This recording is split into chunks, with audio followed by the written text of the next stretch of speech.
Ini adalah seorang nenek yang telah berusia 90 tahun. Setiap hari Valentine, dia akan berpakaian sangat cantik, pergi ke stasiun kereta untuk menunggu suaminya, karena suaminya pernah berjanji bahwa, pada suatu hari Valentine, dia akan kembali. Namun sekarang, sudah 65 tahun berlalu, suaminya masih belum kembali. Melihat arus orang yang keluar masuk ramai di pintu stasiun, dia sangat berharap, suaminya akan tiba-tiba muncul di detik berikutnya. Berapa kali menunggu, yang dibalas hanyalah kekecewaan. 65 tahun, selama 65 musim hari Valentine, nenek itu tetap tidak peduli hujan angin pergi ke stasiun kereta ini, menunggu suaminya kembali. Sejak itu, rambutnya telah memutih, tetapi suami dalam foto masih gagah, masih memandang suami dulu dan dirinya. Hal ini membuat nenek itu sekali lagi teringat, sore hari 65 tahun lalu, pada waktu yang istimewa ini, tempat yang istimewa ini, perpisahan mungkin telah menjadi hal yang tak terhindarkan. Dua orang hanya bisa dengan tak berdaya mengucapkan selamat tinggal terakhir. Suami itu membelai perut Caroline dan berjanji, pasti akan kembali sebelum anak itu lahir. Saat itu dia akan sendiri membantu melahirkan anak mereka. Saat ini pengeras suara di aula, pengeras suara sedang berbunyi, mengumumkan kereta akan datang. Meskipun dalam hati dia sangat berat untuk pergi, tetapi perintah militer seperti gunung, tak ada pilihan, dia hanya bisa menarik Caroline ke peron. Sepanjang jalan, wajah Caroline hitam seperti arang, seolah sudah memprediksi bahwa suaminya akan mengalami hal yang tidak baik. Sedangkan suaminya juga sepertinya menyadari sesuatu. Dia buru-buru memeluk Caroline ke dalam pelukan, terus-menerus berjanji bahwa setelah perang berakhir, pasti akan kembali dengan selamat. Tidak lupa, dia masih harus sendiri membantu melahirkan anak mereka.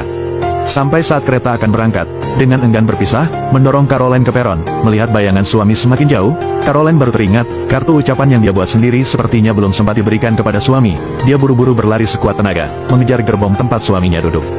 Beruntung tidak ada hal yang tidak diinginkan. Kartu ucapan telah diberikan langsung ke tangan suami. Meskipun ini hanya selembar kertas tak berguna, tetapi dalam hati Caroline, itu memiliki arti yang sangat besar. Di dalamnya tidak hanya ada ucapan untuk suami, tetapi juga ada impian tentang kehidupan masa depan. Dia meminta suami, harus selalu membawa kartu ini bersamanya, sampai kembali dengan selamat, baru mengembalikan kartu itu kepadanya. Bawalah ini bersamamu dan kembalilah padaku dengan selamat. Aku akan selalu mencintaimu, Caroline. Selamat Hari Valentine. Begitulah, setelah mengantar suaminya pergi, Caroline memulai perjalanan menunggu selama lebih dari 60 tahun. Pada waktu awal suaminya baru pergi, dia bahkan tidak bisa menyesuaikan diri dengan tempat tidur besar 2 meter itu. Hanya ada dirinya sendiri. Setiap kali menulis surat, dia selalu memoleskan lipstik merah cerah ke bibir, lalu mencetak jejak lipstik di amplop. Dengan cara ini, cinta yang penuh hasrat dari dirinya akan dikirimkan kepada suami lewat surat. Setiap hari dia menulis 1 surat seperti itu, terkadang menulis 2 surat, mungkin karena jarak yang terlalu jauh, juga bisa jadi karena transportasi yang tidak nyaman, sehingga setiap kali dia mengirim surat, suaminya harus menunggu 1 minggu baru bisa menerimanya. Begitulah, saling berkirim surat, dari saat dia mengirim hingga suaminya membalas, biasanya memakan waktu setengah bulan. Mereka tetap saling berkomunikasi dengan cara ini selama berbulan-bulan, dan pengiriman surat kali ini, sepertinya ada sesuatu yang lebih. Saat Caroline mengeluarkannya, baru menyadari bahwa itu adalah sebuah model pesawat yang diukir dari kayu. Dalam surat, suaminya juga menyebutkan bahwa di sana situasi perang sedang tegang, jadi untuk sementara belum bisa pulang. Model pesawat ini dianggap sebagai hadiah pertemuan untuk anak mereka saja. Dalam hari-hari berikutnya, Caroline tetap teguh menulis surat kepada suaminya setiap hari. Tetapi kali ini sudah 2 bulan berlalu, dia masih belum menerima balasan apapun dari suaminya. Bahkan tidak ada satupun surat yang memberitahukan kabar selamat. Melihat ekspresi sedih dari para tetangga saat menerima surat, hal ini membuat Caroline sangat ketakutan, karena dia takut bahwa suatu hari, dia juga akan menerima surat kematian seperti itu. Tepat dalam pergolakan batin, rasa takut dan harapan yang bercampur, anak dalam perutnya lahir beberapa hari kemudian. Anak itu lahir dengan selamat, dia menamainya Safety, yang berarti aman, selamat. Setelah anak itu lahir, suasana hati buruknya tampaknya membaik. Pertama kali melahirkan anak, ditambah lagi kurang pengalaman, hal ini membuat Caroline sangat sibuk sampai tidak ada waktu untuk mengingat suaminya, untuk mengenang suami tercintanya. Begitulah, hari-hari terus berlalu. Dia juga pernah mencoba menulis surat untuk suaminya, tetapi masih tidak menerima balasan apapun, sampai anak itu hampir berusia 1 tahun.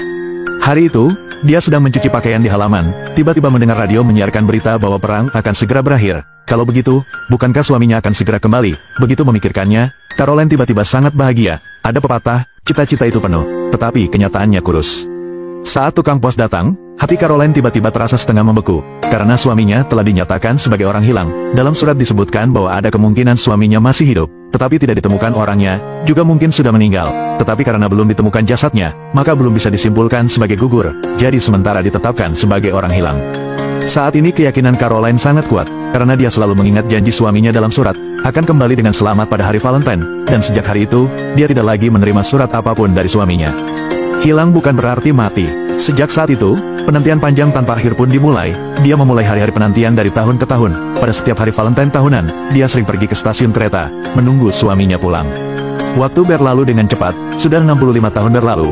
Gadis yang dulu suka mengenakan gaun bermotif bunga, kini telah berubah seluruh rambutnya. Setelah ribuan hari penantian itu, Caroline meski telah berusia 90 tahun, namun dia tetap setiap hari dengan tekun, berdandan dengan cantik, mengenakan pakaian paling indah, bahkan mengecat kuku dengan warna merah muda. Dia merawat dirinya dengan sangat teliti seperti itu, semua hanya karena dia ingin, saat suaminya tiba-tiba pulang ke rumah, bisa melihat sosok dirinya yang paling sempurna. Hingga kini sudah bertahun-tahun berlalu, dia telah menjadi orang yang akrab di stasiun. Bahkan kepala stasiun yang telah bekerja di sana selama 25 tahun pun, juga menjadi penggemar kecil Caroline. Dia sangat menghormati nenek di hadapannya ini, karena dia sudah bekerja di sini selama 25 tahun. Meski hujan angin atau cuaca dingin, nenek itu tetap selalu datang dengan tekun, pada hari Valentine untuk menunggu suaminya di stasiun. Saat ini melihat nenek yang rambutnya sudah sepenuhnya memutih, membuat kepala stasiun sangat tersentuh. Dia ingin membantu nenek yang malang ini, tapi dia tidak tahu harus membantu bagaimana, dia tidak tahu harus mulai dari mana. Beberapa hari kemudian, dengan bantuan kepala stasiun, cerita ini segera diketahui oleh stasiun televisi lokal. Ketika mengetahui hal ini, direktur stasiun juga sangat bersemangat, karena dia dengan tajam menyadari, jika memberitakan kisah ini, pasti akan menjadi berita hangat. Dia segera mengirim reporter Susan dari stasiun tersebut, untuk mengikuti dan meliput kejadian ini.